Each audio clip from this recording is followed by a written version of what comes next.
Inside Story Uganda, real source of political updates.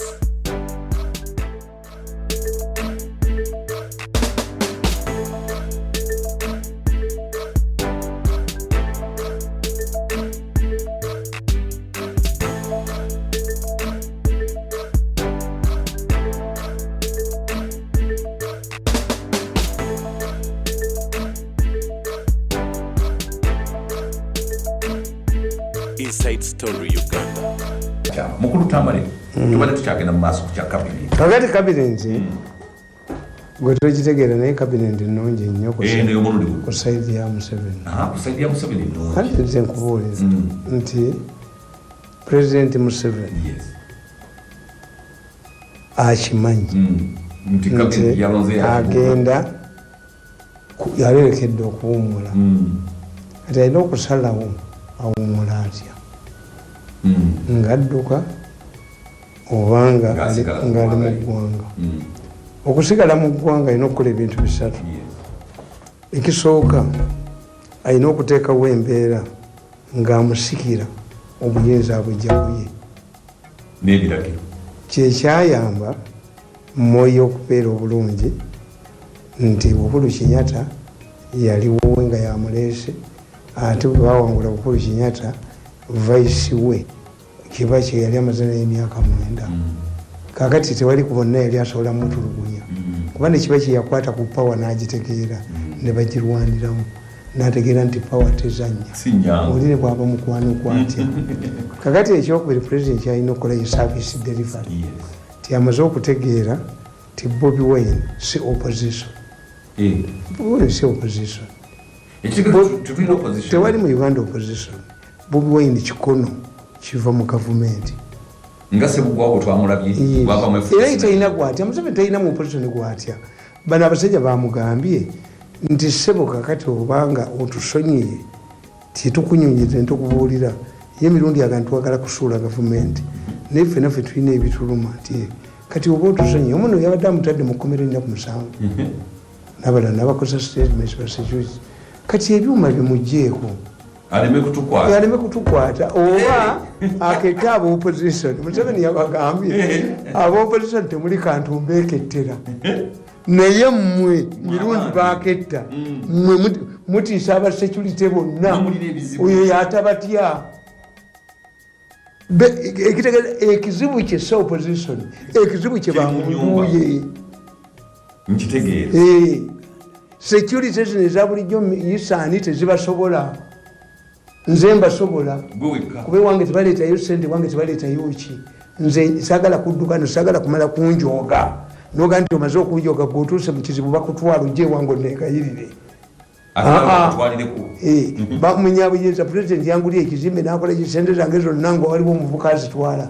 when mirundi gets money mirundi with money is a nuclear bomb nomanya abanye emyaka 7 benyolo nenkwasa omutwe andi kakati that's one kakati ye ekyokubiri agenza okitegeera nabagamba nti kasaba ewaka bakazi baga nti okaddi wasaliwo omuto bategeere nti olimu embavu kakati bano babadde bazimbye obukukulu mu gavumenti ye balugunda bwabalagira okukola nti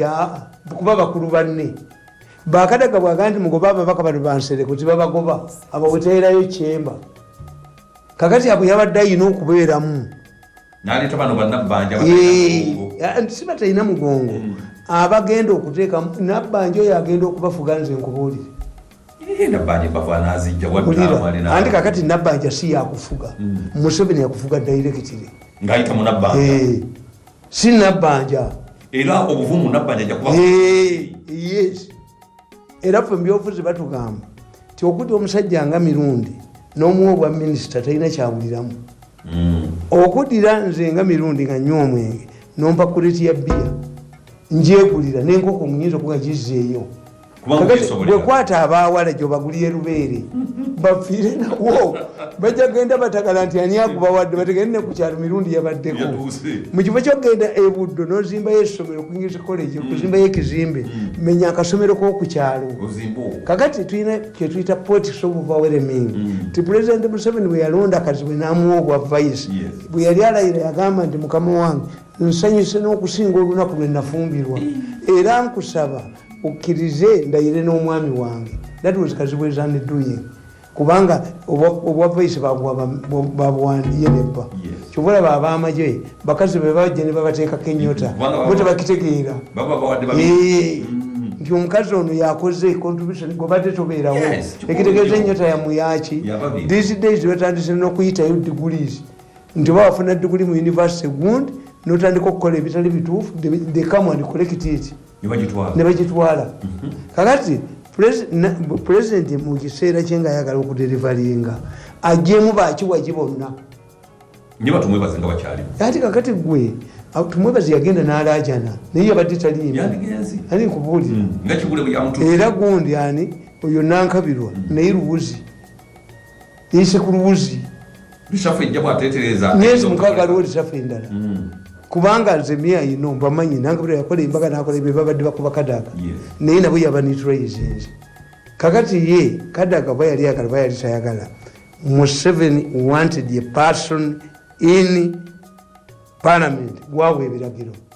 kuba it is not now ebintu byabaddemu this is a time for delivering in order to have a successor and I'm keeping it one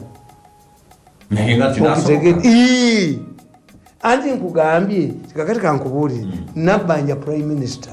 naye omanyi nti babadde bamutulugunya mu herefe babadde tebamubalanga muntu kakati yabafuga ogenda okulaba oyo Diana ajoga abantu nono omukazi ow'omutwe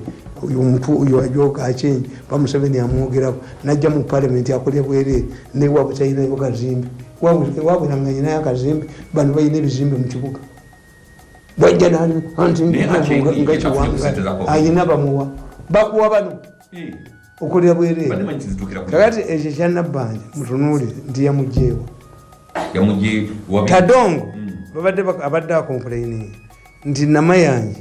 abadde omuwanika ne sekitale Gino Lumumba babadde bamunyigiriza kati gwe yakiwadde ekya sekitale Gino Namayanja n'amuteekawa ate mumyuka obuwanika n'abuwa omusambi kakati Namayanja oba obadde ontomuwa ssente kati ye boosi wo kati naawe ogenda kuzisaba busabi nakwata Oulanya Kadaga yamugana okubiriza parliament omwaka mulambo bali bakuteeka nekola constituency ye nagira ne Kagaali n'afuuka simanyi omugaga era n'awanika kakati Museveni n'amugamba nti gwegenda otuule wali Kadaga jje ng'omwapulovinga so first of all when you look at this cabinet is for loyalists see people who want to share power with Museveni. Obole gambi Rebecca Kadaga batafuna office nene sigenda kujimuwa kubanga si wanja unalava kabala yes atenga Kadaga obole ati the gate nchima yochi abaganda bagamba nti fe tuteeka moto mu nyumba nti munjo yingira ne wera jukira kiwango na ye oloza kyakufunanyizwa joyce bugwawo kulya mba ati kakati nkubuulidde litibiteri nkubuulidde kakati tunulira bwa vice president vice president bugenze Teso Jescaro Teso n'obwa deputy bugenze Teso kakati yeri abasajja babiri ebadde yomukula ng'akolagana ka group kabanankabiro ne mukula kati yamukomeza anti abadde akolagana kano ka group kaba mafia ekyeru nako kabadde kagala kalina omuntu akabadde kagala asikire Museveni gwe yakubye mu kkomera n'abakozesa mukulu ali mu gurupu eyo eyakabinja k'abafere kakati mukula abadde neyepanga nti presidential candidate nani waliwo ne kubayita ekyeru eyali mu liriifu naye yateekanga emmere ngaayagala kakati ono bonna yabaggaliddeyo kubanga kakati vice president yava deputy speaker java kakati chances z'abamukula ezatwadumira okumupula kameringa fe twaleeta ba boys fe twaleeta bamuka basi kuisha kati agulumiza abalala kakati muso echeru na yali eyo neiba mwana wa minister ye atasinga bano yes bano banene kakati nosanga tisempija balwamira bamugobamuga bali bagala bamugobe mu agriculture nti yabbo obuyana yakola ki abatayina okubeerawo kakati sempija Masaka mugiye obugombe bwa sekandi ebategera kusigalayo bugombe bwa mpuugo opposition kakati olina okuba sempija emizinga gyasimbye dda Minister of Defense emizinga ebiri gyasimbye ekitegeeza obugombe bwa mpuuga tebugenda kusasamaza abantu ayina kabangali nnya kakati noona ayina emizinga egimuwerekera Masaka ali neutralized kati Masaka ali ki kakati Aruna Kasolo abakatuliki be bamukuba bafaaza baavayo obutereevu okuvuma omusiraamu Museveni tayinza kukkiriza bafaaza kuwangula ku ddiini nga bakuba omusiraamu ba namukomyawo nakuba abakatuliki bekyotere embooko n'abagala akamwa Haruna nadda bakatuliki baavayo obutereevu bafaaza yakumyewo omwana ayonkera mu cupa oba ku mabeere ganye kati nze nyonkera mu cupa sirina mulimu gwa gavumenti nze sibo nyonkera mu cupa yes kakati najosanga nti Betty Kamya yali mu gavumenti wa mu Kampala naye yatunulira nnyo Lubaga North kakati atonda omukazi Kabanda ye nti Kabanda oyo namulaba nga talina ssente yatandika okuba enkuŋŋaana nga ezo president yatugamba nga noono omukazi babalanda naye mu National Bond Office yes Betty Kamya yatunula ebitundu birala yatulya nnyo gundi yagenda okuvuganya kati Museveni atunulya nnyo omuntu ayinitiatinze ku lulwe okukola ekintu era igundise waliwo omuvuka bamwitaani ndoza yakomyewo kakati Sejjoba yali avuganya minisita kezimbira miyingo kakati president bwabatulya naga Sejjoba mutabani lwaki sikuwa omulimu namuga Sejjoba namuga nina omulimu mu State Council nsasula bulungi ennyo naye muzeeyi nkubuulira oyo bwe yeesimbawo NRM bagenda giwangula kuba teyali waayo kezimbira miyingo yali avudde Butambala gundi byeri mu maaso yamututteyo kati batandika kyemuteekako nti kezimbira mihingo nebayisaitinga abaganda against ki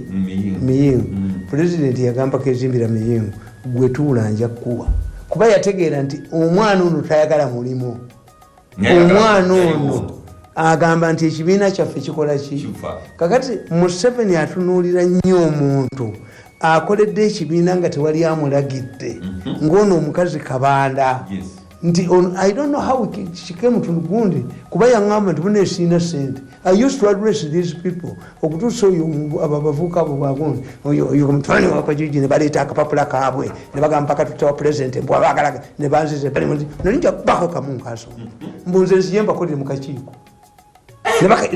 nebakiteeka mumawulire ndi mupakasi wamu nja kubetentako kamubuvubuka mutembye ennyonyi nga mumponyi mbadde nja balagako obujozi ogwo mujoga abantu kakati Mr. Kabanda nakola ki nakuba akajji naye yamuwadde atisi ekifo kati obwadvisor bwobukola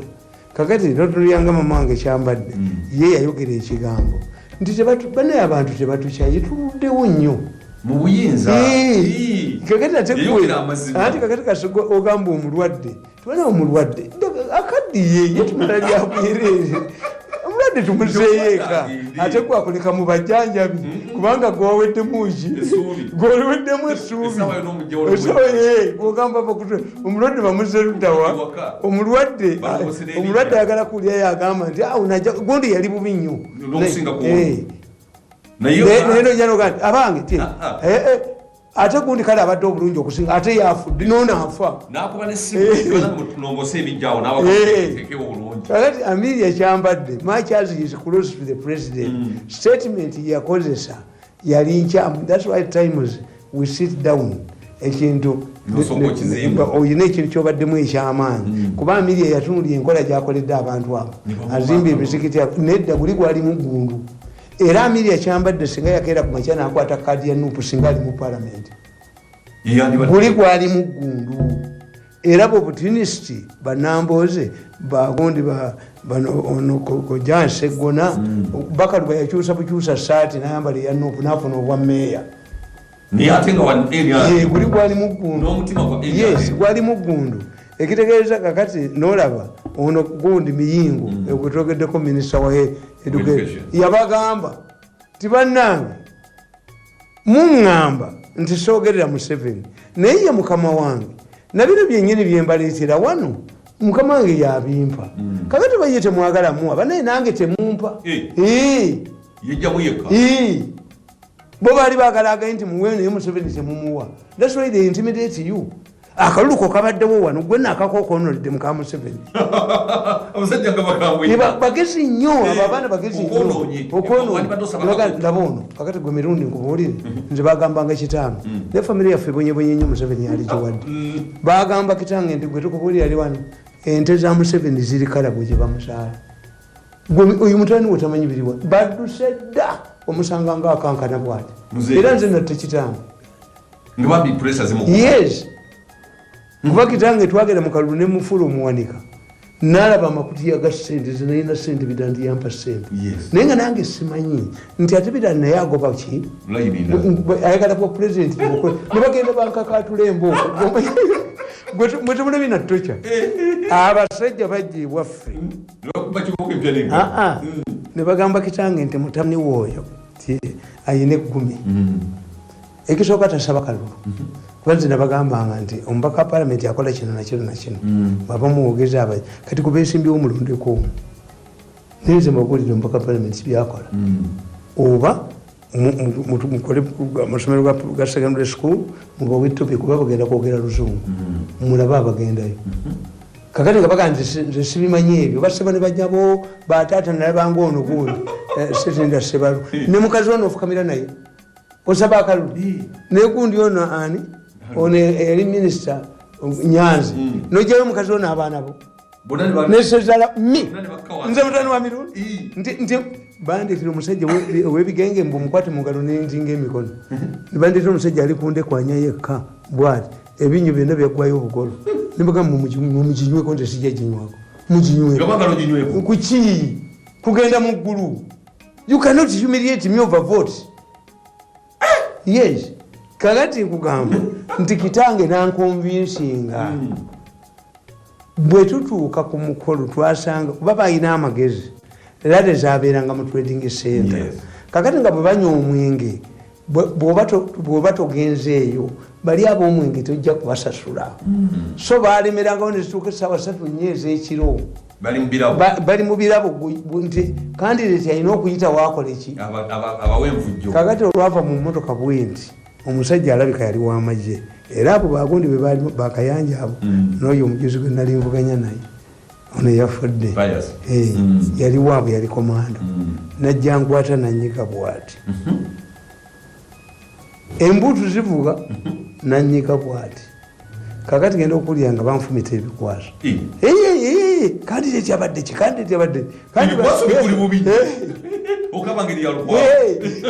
kakati kyena bangamba omusajja naye omanyi na sitiiki iggulu needi ngenda gisumula tufe mbitufu nankuba ku ttaka kandidate abadde ki nengamba mukazi ntuduke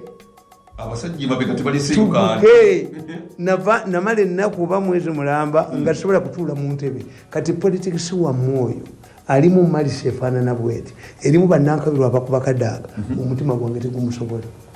kubanga era eyanfumita ebikwasa namutwesinga naye simulamu yafa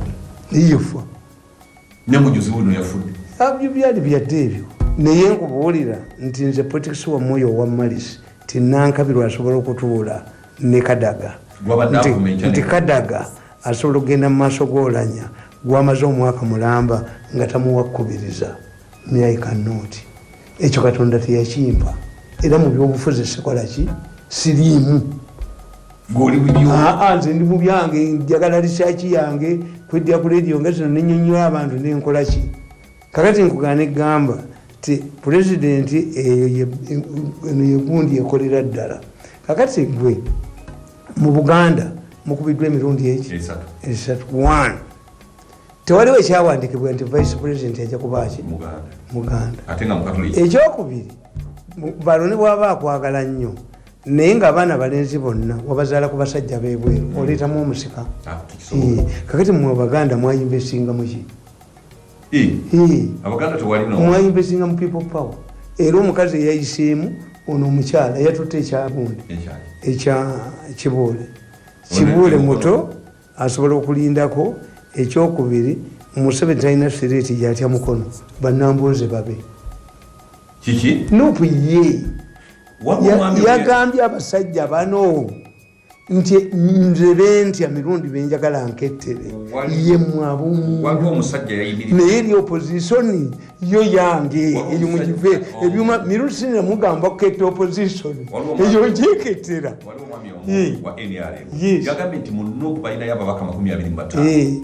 ng'okimanyi wano kankubuulire Museveni ng'agenda okulayira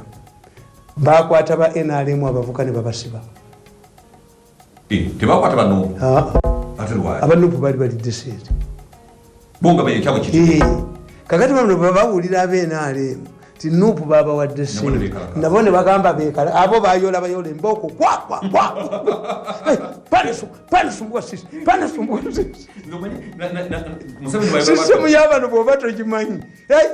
Museveni bwaba yogera kwata sekiwakanye ababaka Nuupu bakansala erubaga bali nkaga mwabo aba NRM bali 10 naye owa Nuupu yesimbewo kuwa speaker owa NRM yabalizde bali baabwe ekitegeeza Nuupu ya NRM aba NRM abo si bakansala baani abaali tebatya kuswala bwa Museveni bagula kadi za Nuupu ye Bobi Wine yajja musuubuza era agaggawadde family n'omwana omuto ali alina apartment era oyinza butaddamu mulabako mu 2026 ye diri ye yatoola n'agenda ate tajjangako ye yajja kuzanya kaliyuki ekitegeeza nti nno abantu baakula obuzikkaali era bajja kulumuka baddeyo mu DP obi walala bonna kakati kankubuulire FDC teriiwo FDC ono omukyala deputy speaker yali mu FDC amuli ati yabadde candidate wa FDC kati teso bagiyingiridde yego batatwale wa Museveni olunaku Besigye lwe yakwata omukyala oli Winnie Kiza n'amugobawo ku opposition leader n'akiwa omukyala omukyoli omukyala omukyoli oyo maama waabwe y'omu ne wamuli ati yes anti abateso bw'oba ng'oli mwavu toyina nti towasa muwala muteso kakati kitali wamuli ati yali mwavu kwe kuwasa omukyoli ono opposition leader oyo omukazi Besigye gwe yawa wamuli ati kakati kusooka olabe nti kugwa sipiika FDC litanganda ekyo kifu FDC nfu niye badikatembo oyo enfu tekyaliyo FDC tekyaliyo kati FDC egenda kumiribwa ki NRM Nuupu yo tegenda kulwawo ye bagenda kujanguya nedda tebalina kozi nabagamba nti Nuupu Bobi Wine yagiteekawo ng'abe NRM mubaagala parallel group Museveni gyatafuga nga balina ababaka mu parliament Museveni baatawa biragiro NRM be bagyetandika n'ekibiina ne bakimuwa Bobi Wine kakati eproblemu bano ebaleetedde obuzibu nti mu kwagala gurupu emu eya gavumenti yatya Bobi Wine ne balowooza nti bamutte kwe kumukubira ku nomination gundi kati kyekituleetedde ate isolation embi nti nze nabagamba wano nti mmwe abakuba Bobi Wine abakola ekikaakano nabaga nti mugenda kufuna sanctions kaakano nabaga nti Bobi Wine Kasobeza mubbi wa munju sikiriwo wano nti Bobi Wine and the soul of Kasobeza sabaga nti Bobi Wine mubbi wa munju ava munju mwenyini nali musiru nabaga nti Bobi Wine mubbi wa munju nakawandiika ddi nabaga nti Bobi Wine musajja mubbi wa munju offered bayitama mirundi ate kabalagala completed their series at PM Saturday 10 December 2020 nabaga nti Bobi Wine mubbi wa muntu. Yes, era president yatuma aba security bajje bawogere nange nga bo bagenze ne bamugamba nti nze mpagira Bobi Wine nga nemba nnyonnyola titia gas Bobi Wine abamukuba bayamba Bobi Wine. Bobi Wine takyusa ku nkola ye naye bwe batunuulira nga Museveni alina okufiirwawo obululu oba candidate oba kuba tia gas nemba gale kakati mutunuulire mbayo Bobi Wine yagenda eruka ne bamuleeta nga talinnya mbayo ne bamutira omwana gwe yali alina omuyekka misiriasiri kakati Bobi Wine ani yamulagira okudda eruuka nasabira mbayo akolo tebamukuba tia gas mbayo awangule era nakawangula nenkuga nti Bobi Wine yagenda emityana mubende eyewammwe ekiboga yakuba ku tia gas teyafumula nfuufu gwe bayagalanga owa Museveni agwe gwe bakubanga tia gas yabansindikira abasecurity nemba nyonyola nemagamba nti look Bobi Wine bamujja ne mu bibuga abantu mwe bamumanyi ne bamuyisa mu kyalo naye omukubayo tia gas babakyawe ab'ebyalo kakati nembaga nti travel ban bano tebagitegeera travel ban abo bannabako bogwanga baite bage travel ban kitegeeza nti abantu bonna bebaganya okutwavalinga mu America Europe luddawa famire zaabwe zikomawo era webali singa mwetegereza nga mumutambuze bigere enganzi mulimu abavubuka n'abasajja abakulu aboogera oluzungu lw'Ekimerika abakomezeddwawo. Yes, era bwe temulowooza nti president bwe yagambye tuwa abaana b'abagagga emirimu yabadde agamba bamu abaana babana abakomyewo bagenda kukola ki kyogamba nti president n'okukola lishafu eno yakasa meme kyekugamba yagambye nti abaana b'abagagga baweebwa emirimu mena here era banyiivu nnyo anti bakulira Bulaaya wano banakolawo ki banakola mu kikuubo. This is a problem. Kati akakazi kati abakubira Bobi Wine ku nomination day baali tebalina bwongo kirina kugambi nti fwe bwe tubala nkibala sirawutu. Yes, nabagamba nembadikira mu katabo kange nembagamba nti n'akalulu kasobola okubeera nullified. Why? Kubanga Mbabazi bwe yagenda mu kooti abalamuzi baaluulinga baawa ensonga 10 ezirina okuteekebwa mu nkola nga tewanne baawo kulonda kulala. Nembaga nti kakati zateekebwa mu nkola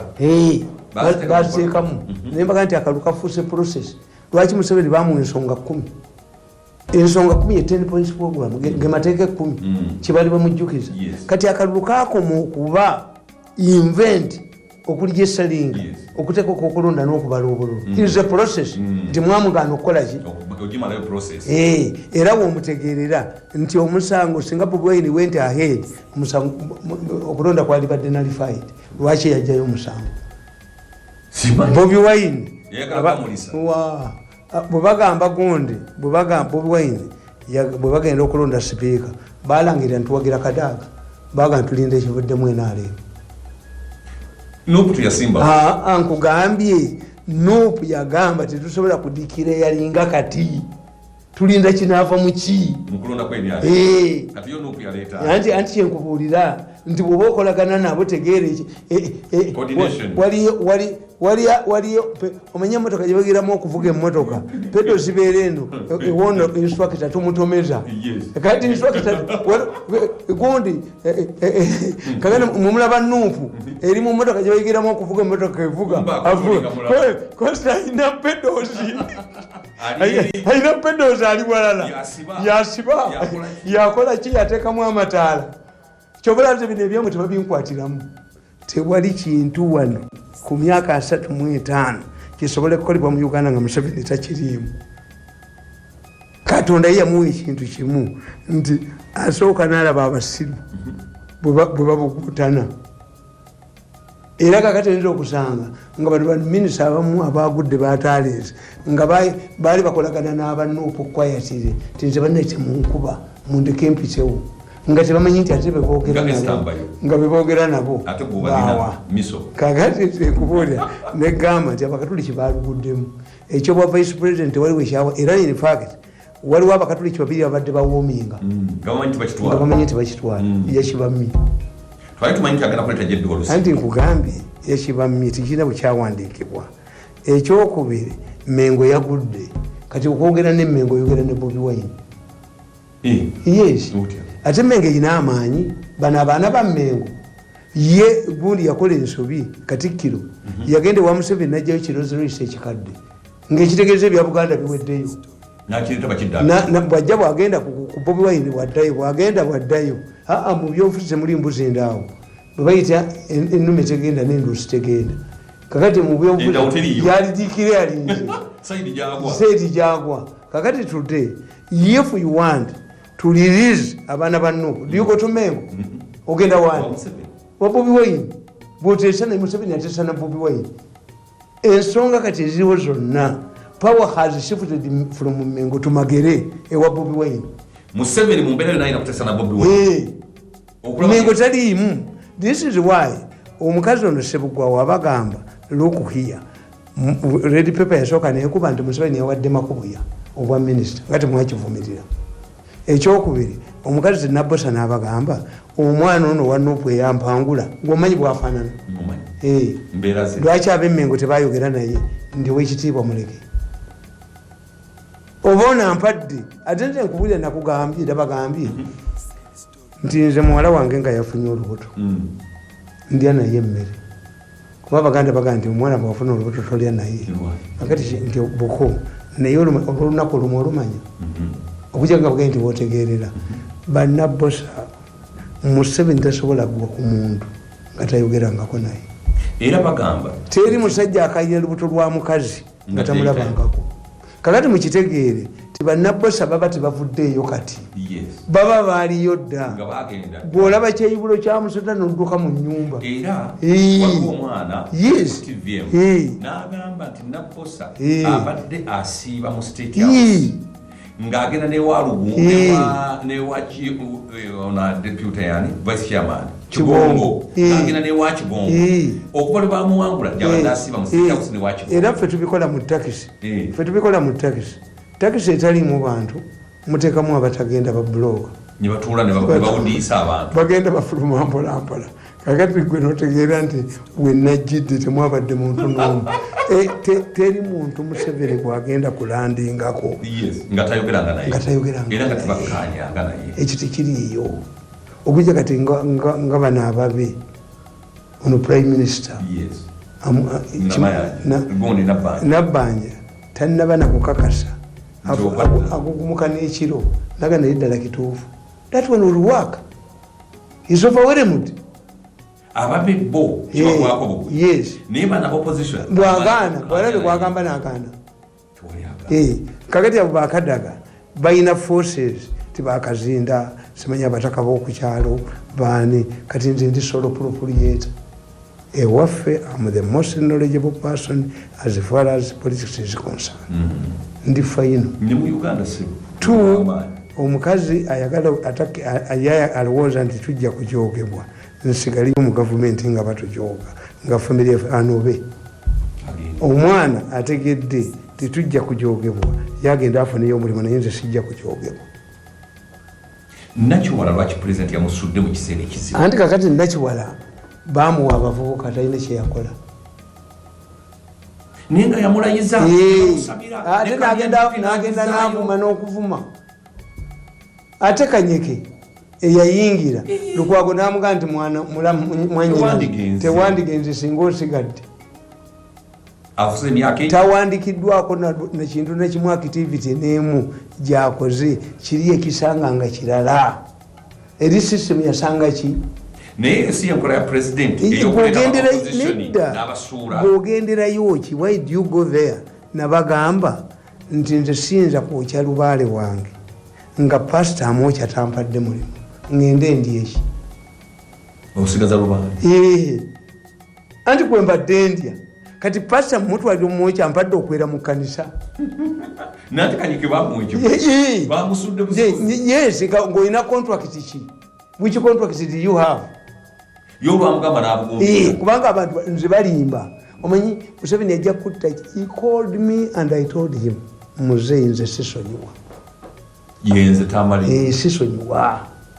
I can work with you nja kukola ebirala byonna teri lunaku lwendituula n'abaana abo kubanga nja kusekulako omwenyundo mu mutwe era sine mbagala ku kintu kimu enkola omwami ono gyadde akolamu ne bampa sente zange naziwambalimu kyabakola kyokka akwate ye nekiwanuka bajje gundi baleete certificate of title y'ekizimbe kyange bakite naye baba baganye nja batambuliza mu kagaali k'abalema teri kirala tetulyogerako ffenna tetulyogerako ffenna Museveni musajja mulungi nnyo anti nkubuulire anti kakati bo bagamba nti mirundi bwomuwa sente will continue working with us ebyo anasigala abitukolera that's why they cannot kill me okujjako nga bandise balala one nina uniqueness gyembakolera nti I can talk about Nup abantu ne bawuliriza I can talk about Mengo abantu ne bawuliriza kuba era omusajja nkubidde simu nangandi 80% ku bintu byoyogera obanga yabaddeyo nenga bali aba nti nkubulira kubanza etegeera ndi kakati omusajja nga Kibanzanga ye muganda wani Kibanzanga bamuyita omwana w'omusajja Mumbere ye mwana asooka kakati muganda we bamusiba n'olubiri ne balukuba ye naali obwa minisita government naali muganda weki olukwe abadde mu government amusobozesezza kuzimba lubiri nakolaki kati akalubwe katuuka nadduka ebukonzo n'alaga ebwamba mu bwakabaka obulala kati president yakoze yawadde ye mumbejja waayo ate Kibanzanga atogenda otya mu bwakabaka obulala kiba kitegeeza bwava ku bakonjo ate ono n'afunayo constituency kuba bayinayo ettaka luli ng'obwakabaka bulira bunateekebwawo kakati president yayinza kyokuwa minisita omulangira w'ebukonzo akuwa obwa minisita ng'ogenze bali tebajjaga nti obwakabaka yabutulimba kaweeyo omumbejja waayo kubanga oyo omukazi gundi Ntabaazi Museveni yamuwa obwa minisita naye nga bamukubye alina ne muganda we profesa mwenyina naye ne bamukubirako nabalikodinga abayigigi nga basaba omukazi oyo Ntabaazi miliyoni aga era abayigigi be balimisa Ntabaazi obwa minisita ayigigi eyingirira wa academic papers teyina weyingiriramu naye baali baagala bali bakitegeera ndowooza bawinie influence yali ayina nti ono w'ebukonzo tajja tugambe Museveni nti yabalimba kubanga babakuba omulundi gumu mugundi muganda w'oyo kabaka w'Abamba yali Profesa Makerere ne bamugamba nti yabadde akwata omwana nga tewali bujulizi ne bamuba ku ttaka ne bamugobayo Ntabaazi naye ne bamuba mu mulimu gwa Museveni kakati bawe kye bakukola nti Abamba ne bagamba nti ono atulimba how come nti abantu bewaffe ebwamba bonna babagunze kakati Mukasa Mululi yakomyewo naye Mukasa Mululi bamutega abo abaana yali wa security president bamugamba nti teri mataala Entebbe amataala gundi terrorist biki kakati Mukasa Mululi ne baleeta kampuni Mukasa Mululi yalowooza nti bano bayisimbu ne baleeta kampuni nga y'Abayisirayiri nga bw'obeera mayiro 5 okuva ku kisaawe ky'Entebbe ekyuma kikebera mu mmotoka yo by'olina kitandika okumanitalinga mayiro 5 obuvubuka obwo ne bwegatta nakano kabusenga ne bukuba Mukasa Mululi ne mugandi Mukasa Mululi kampuni gyaleese y'abaterrorist ya Al-Qaeda ne bagoba embwa naye oba mwani nedda omusango guno busajja mmwe kamutembe ennyonyi mulinyeka nedda kamutembe ennyonyi kamwebakeko mu makomera ge mwali temulowooza kwebakamu amayumba gammwe kababagobe musuleko ebweru kuba abantu babakabidde amaziga mangi nnyo tukolima mu mayumba gaffe bannasali abatalina baana ne mukuba ne mutwala ssente balukwago ne mujooga ne mubajjayo Diana gyatwala ministry ebikolimo by'enkoko tebittaka mu nyinga tewagiramba kakati yes abantu bano bajoze nnyo kunoonyereza Katumba Wamala bamuttira ki Katumba Wamala there are many good what is important kiri bwe kiti ndi waliwo akatambi keboogeza waliwo no bebatiisiza nembaga nti oli avaayo atya naga nti eddoboozi siryanga ani amugaye nti liri mbwe ndega nti eddoboozi liryo has told you nobody has told you nti eddoboozi liryo era ako kamwenda kentu yapusa akatalina magezi kaweereza kugundyako ne kapositinga tafaanana who has told you ignore people fake voices Why do you panic? But what is important, tikakati obubadi bwe badde bazanyira mu police ne batta abantu ne batabakwata otafiire katulabe omuntu ajja kuyola omukazi oyo akula akanyuga ebweru nti akula ajja kuzanyira misango bwagiryamu sente kabwa badde agiryamu otafiire eyatandika otafiire omumanyi otafiire yava mu Syria tu ne bamugoba ekitabi mu seminary otafiire n'akola bbaala y'omwenge ettondo naye ng'ewandiika bayeekera balaga Mozambique. Otafiire naweza emyaka 18 n'agenda akola ebigezo by'amakyuwa n'ayingira Makerere University n'afuna diguli y'amateeka talina senior afuna 6 oyo mwami genius very highly intelligent man n'omusajja wa Otafiire mugezi nnyo nti akola jabizanyiramu nti bano ababbi ba poliisi bano bajja kutta emmundu tiyatta kigundu yeeno nga mumemengwa n'Otafiire. That's total order awawedde muhwezi nti muhwezi ng'ali nga yewa security yali muyiso nga bwebiri bino muhwezi n'ogamba nti bano bajja kulemezawo safe houses nti muhwezi asobola muhwezi alina masazi diguli mulo ayise sobya muyambe ku crimes. That's sorted. Kimuze yesortinze byawedde omukazi Otafiire ajja kuyola akulo nganganganganga buli kesi tolina ekyosolvinga buli kesi President Museveni yalagira akulo kwata abasajja abo babiri ekyagobeza oyo omukazi gundi Kitutu nga babbye sente Kitutu bakanyuza ekkalamujja banne bamusekera mukube mukatambi nga banne ate bamubikira era kalamujja kalekaleko ne bandi musuulidde anti kakati era bo bagambye nti yabadde tasaana anti lisaffe era ajja mujjamu naye kankubire nti Kitutu n'oyo gundi oyo omukazi omulala omugiso leya yena sente Museveni yewola sente emiti Museveni agenda okutuma abantu oginyenyako ng'enkuyege zagiri waya z'amasanyalaze za aluminium zimala emyaka egi ennyumba nezaako omuliro which means the work must be done buli banyula myaka ena nga yeeyama okuwe ebyalo 400 egombola 400 amasanyalaze kyokka mu myaka ena anti sente nedda teziriiwo sente bazibba transformers nfu teziriiyo buli kimu kyonna kakati ngaoyo muloni nga naye yeegatta bakube kadaaga nti onaafuna gwe bamubbako 54 billion nankubira essimu mukatuli kimunange nemugamba nti walondebeko mukyaki nga nsoma nze amagezi genkubulya gali bwegati kadaga si yakkuba banno bewakolaganye nabo bo bagenzi wa pulezidenti ne beetonda ti 54 billion twazibba ate gukyayogera nti tebazibbanga tewali yabba kati gwowemuka. I saw the president and I convinced him that it was Kadaga who contacted Erongo Isobro and Muga wacha. Those people went and confessed with the president that they stole 54 billion, the people you were defending. Against the Mugama, the commission here, we got to go defending. Kakati tubadde tukyali kukyakatumba anti nkubulidde kati enanga yagambye oba balina directives za president balirizinge reports serious matters ate ku serious kiba kitegeeza ne Katonda yakola enanga. Do you know what it means? Kitegeeza nti singa omukazi agamba ti mwami yangambye sijjula mmere nga tannadda. What does it mean? Kiba kitegeeza nti enva eziriko oba emmere eriko agyetaaga nnyo tebayinza kulya nga taliiwo. Maybe is going to come with an important visitor. Kakati if enanga says that we cannot release without government authorization, what is indirectly saying that the people are killing these people are government agents, are big people in the government. Because if he is an ordinary criminal, why do you need the president's authorization?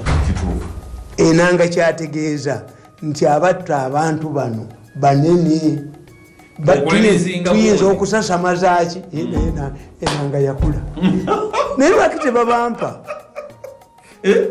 lwaki tebabampa? You would say enanga, you would say such a cases take a long time to investigate. Because you get conflicting leads. Tibajja ne bakakati nga bwe bagamba nti bukedde akuba ne mubuuza bukedde ti emmotoka kakulu gye yatomera eriwo Kagolo gate yatomereriwa yefanana etya omulambo gwa Kagolo gwagwawa kakati if warned by investigators had used Bukedde's statement tebaligiyo kintu. In my opinion as an investigator Kagolo was kidnapped like his brother. Yes, nebamutta. Tewaliwo omulambo we gwagwa. Olaba ku Katumba Wamala bakugambye nti waliwo abantu babiri abagamba nti be batwala Katumba Wamala. Do you think Katumba Wamala after surviving yetasobola kwekanya mutote? Era gwolowooza atutte Katumba Wamala yali tasuubira yakasiimu. He just walked away. Era gwoyinza okulowooza ti ne bodyguard wa Katumba Wamala teyategeera atutte mukama we. Era gwoyinza okulowooza ti oli olwo atuusa Katumba Wamala walabyeko nga babuuza Katumba Wamala Bukedde yebireeta nti bali aba. Do you know what it means? Nti if you get the suspect n'omufuna kati wabeera bamuteeka mu parade kati the question comes ani yaliwo kati ono gwe bajeezeewo atagenda kulondoba mwoli ye waabo gwe bataddewo ono. You think it is easy ku muntu amaze okusurvivinga okwogera nti oli fake tebakukwatirawo? Yes, ekitegeeza omu kubo mupange mu bupanzi bwira anti enanga kyakugamba nti how come the issue is see ordinary the issue is nti the invisibility of UPDF is at stake. Tinejena alumbibwa kakati olowooza bali batta Katumba Wamala bali munda mu government anti enanga kyakugamba yes tu titebamenyi kwogera. If you sent emundu eyatta Kigundu ekyali at large kitegeeza yatta Kigundu temukwatanga bano bakwata bali mpewo. President yali agira awana Nakyambadde nemugandi president Nakyambadde yes these people bebijambiya babakwata. Do you know that they escaped from prison? They escaping from court? Yes. Bali babatwala mu court bagera nti nabagamba nti muzeeyi abaga nti mbizi si mbizi. These are highly intelligent people. President abanda mayininga tekiriyo kwolwo waliyo omukolo ekako egundi Bishop wa Tamale ayina omwana yali sekretary wa Makubuya. Omwana abemengo gwe balagira bakwate omwana wa Bishop yes baya bawandika kochi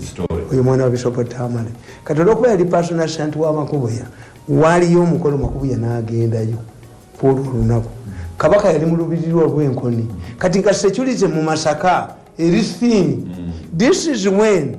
Masaka leaders, prison authorities ulwo basalawo batwala tebaliko mpingu tebaliko ki nga batwala nga kitata ku njegere. Abawandiisi b'amawulire bebawa ssente bagamba mbu bwe bakuba amasasi gakuba waggulu. How come nti abasibe bano bategeera si bakubwa ku nnyama nibadduka butereeyo balina n'emmotoka yali ebalindiridde. One was later arrested in Bushenyi, another one fled to Nairobi. Naye bagamba nti Nakyambadde ono yali omu ku bantu ati abalina kwetaba ebijambiya. I have a difference ebyombimanya naye kasomala okugyayo ekintu abakola egundi kakati nze nkugamba tiye president yaleeta Nakyambadde tuddamu ne pule ekyakatumba nti these are ordinary gundi. Ekyokusatu nkubuulira abasajja bagezi simbizi babakutta Katumba mu wiiki eyo mwalimu State of National Address mwalimu Matazidde mwalimu cabinet. Story ya Katumba okyagirabako kati omuntu apulaninga ekyo nti how do we neutralize the impact of Katumba's assassination nga tukitadde mu wiiki eyina activities ennyingi mbizi